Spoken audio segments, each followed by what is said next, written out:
L'entraînement commence maintenant. Test de connaissance du français, TCF. Partie 1. Compréhension orale. Dans cette partie du test, vous allez montrer votre compréhension du français parlé dans des situations de la vie quotidienne ou du monde professionnel telles qu'on peut l'entendre en France ou dans un pays francophone. Consignes générales. Lisez attentivement les consignes écrites sur votre livret. Avant chaque document sonore, vous entendrez le signal sonore. Attention, vous n'entendrez ces documents sonores et les questions qu'une seule fois. Alors écoutez bien. Gérez bien votre temps. Le test est chronométré. Cette partie dure 25 minutes.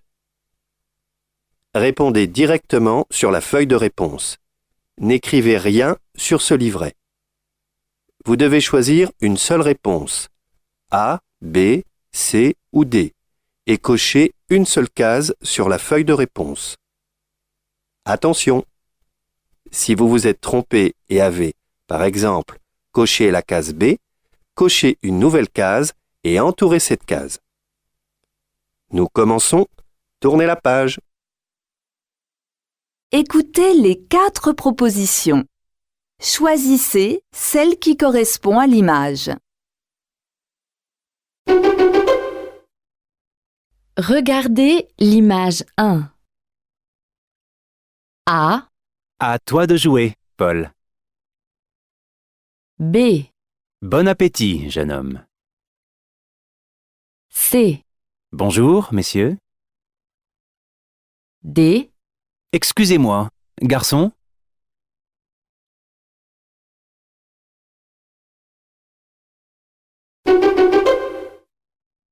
regardez l'image 2. A, Vous avez la réduction étudiant?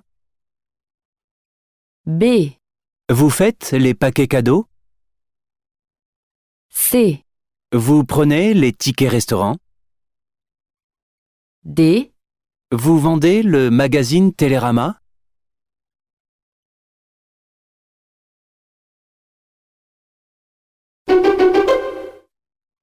regardez l'image 3. A, Bien sûr, je suis en colère. B, Bonne nuit, fais de beaux rêves. C, Tiens, va t'acheter une glace. D, Voilà, c'est ta petite sœur.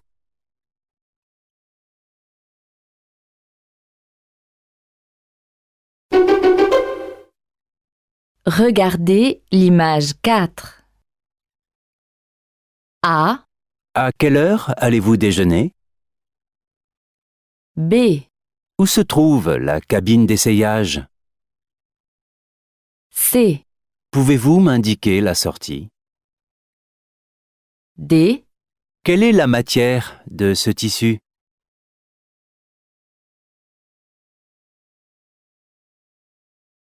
écoutez le document sonore et la question. Choisissez la bonne réponse.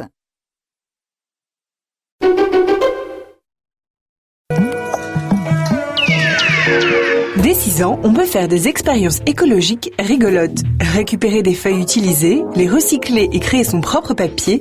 Facile avec une bassine, un mixeur, de l'eau et un tamis. Fabriquer son propre jeu de loi écolo ou apprendre à relever les empreintes des animaux. Une quinzaine d'idées simples à réaliser pour s'amuser en respectant la nature. Question 5. Que propose cette journaliste ?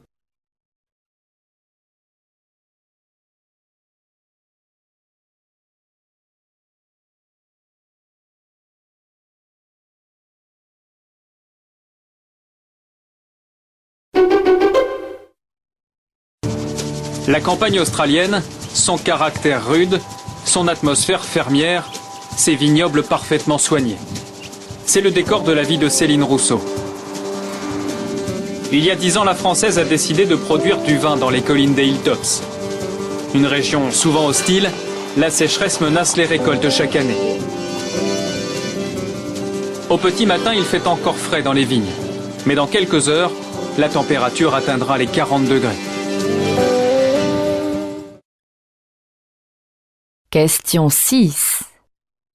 Quelle est l'activité de Céline Rousseau?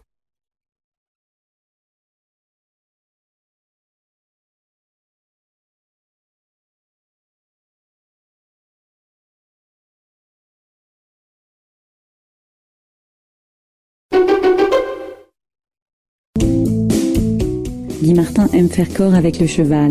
Il est passionné de dressage. Le week-end, il monte à cheval pour se ressourcer. La balade, ce sont des moments hors du temps parce que je monte dans des forêts immenses avec des allées cavalières. Il y a des chevreuils, j'ai vu des portées de sangliers, des lapins, des renards. Enfin, ce sont vraiment des moments magiques. Ce sont des moments où vraiment vous êtes seul avec votre cheval. Question 7. Qu'est-ce que Guy Martin apprécie le week-end?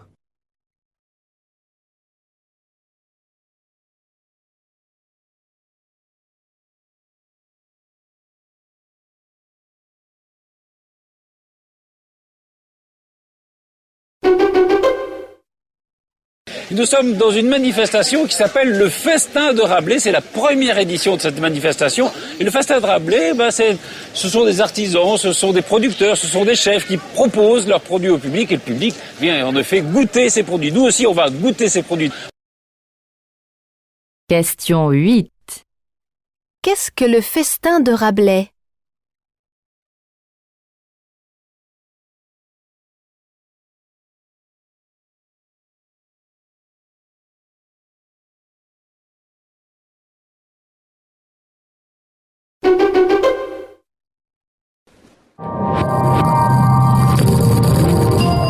C'est une drôle d'annonce que relaient nos confrères de Terra Eco. En Norvège, cette plateforme pétrolière est à vendre. Le prix, une couronne symbolique. Son propriétaire, la compagnie norvégienne Statoil, vante ses 20 chambres avec vue imprenable sur la mer. La multinationale souhaite s'en débarrasser car le gisement de pétrole est épuisé. Un exemple de la difficulté à recycler ces plateformes alors que les pétroliers prospectent aujourd'hui dans le cercle polaire. Question 9. Pourquoi la compagnie Statoil vend-elle sa plateforme pétrolière?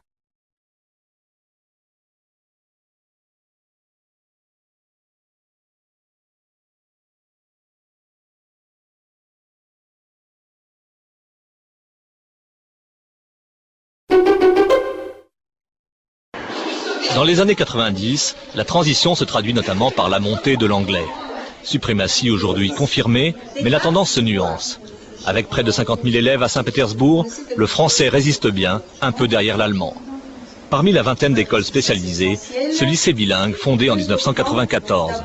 Établissement d'élite, près de 700 élèves pour qui notre langue est plus un moyen d'accès à l'Europe qu'un souvenir romantique. Le français, il reprend ses positions, on peut le dire. Parce que, et surtout, c'est à Saint-Pétersbourg. Mais pas seulement la culture, aussi, il y a beaucoup d'entreprises, il y a beaucoup de firmes françaises qui apparaissent à Saint-Pétersbourg. Et ça aussi, ce sont des débouchés pour nos jeunes. Question 10.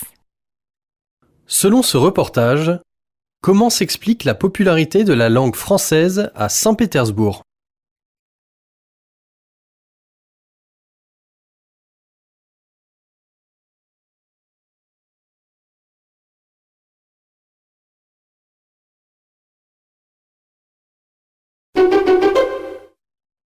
Alors, il y a des courts-métrages, il y a des moyens-métrages, il y a donc des longs-métrages, il y en a 7 qui sont en compétition parce que maintenant, la semaine, c'est une compétition. Oui, depuis 20 ans. Et donc, 7 jours, 7 films. C'est le principe d'une semaine de cinéma. Donc, il y a 7 courts-métrages et 7 longs tous les jours qui sont en compétition. Alors, parmi ces films, donc, ce ne sont que des premières œuvres. Oui. Les 7 en compétition, oui, ouais, oui. Qui viennent de quel continent? Est-ce qu'il y a... Amérique, Asie, Europe. Donc c'est pas les 5 dans les longs métrages. Par contre, sur l'ensemble de la sélection de la semaine, les 5 continents sont représentés. Question 11. Quel est l'objectif de ce festival?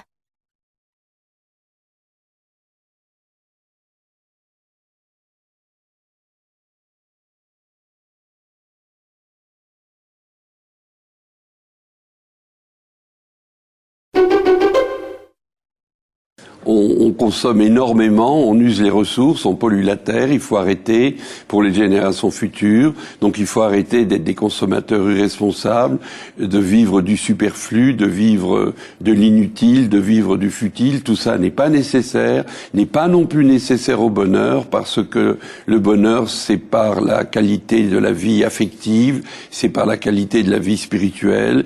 Et le vrai progrès humain, c'est évidemment le progrès moral. Ça n'est pas seulement le très fameux progrès économique. Il faut du progrès écologique et du progrès humain. Question 12. Quelle est la thèse défendue par ce spécialiste?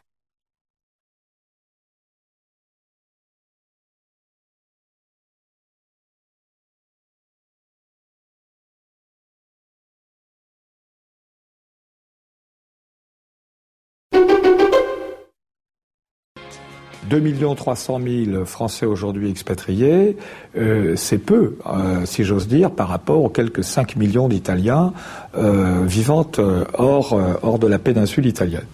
Ceci étant, depuis une vingtaine d'années, je ne dis pas que nous comblons notre retard, mais nous avons des taux d'expansion très forts. Près de 4% en moyenne depuis 1988-89, chaque année. Les tendances varient, mais les habitudes demeurent.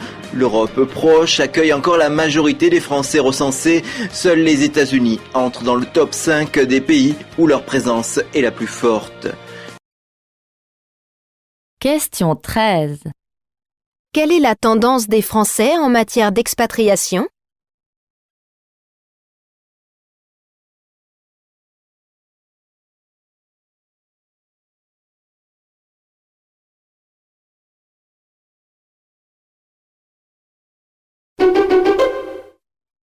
Je pense que probablement pour des raisons objectives et financières, l'on a pensé dans certains États où il y avait une multitude d'ethnies et de tribus et de langues et de dialectes qu'il valait mieux prendre le français comme le dénominateur commun.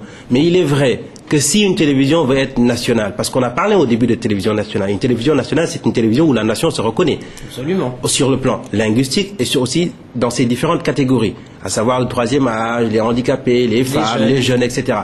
Je pense qu'une vraie télévision nationale doit pouvoir rendre compte de toutes les réalités de la nation au sens linguistique, au sens ethnique, au sens géographique. Question 14. Quel est le point de vue de la personne interrogée à propos de la télévision nationale?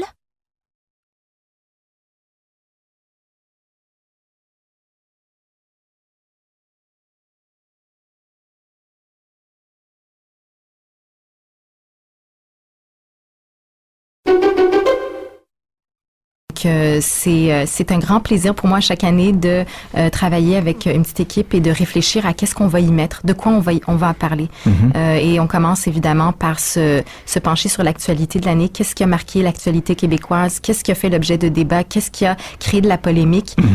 Et on cherche à identifier des personnes, des chercheurs universitaires qui sont le mieux en mesure de nous expliquer ces débats, de nous vulgariser les enjeux, de nous donner un peu d'analyse, un peu plus que ce qu'on retrouverait normalement dans les médias quotidiens.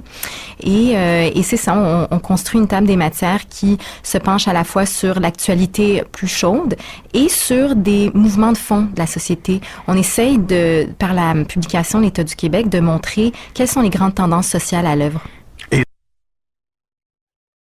Question 15. Quelle est la particularité de cette publication ?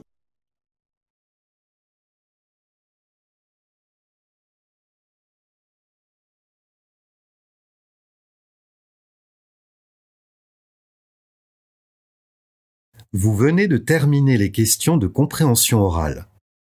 Continuez l'entraînement en répondant aux questions de structure avec la grille à la fin du livret. Bon courage!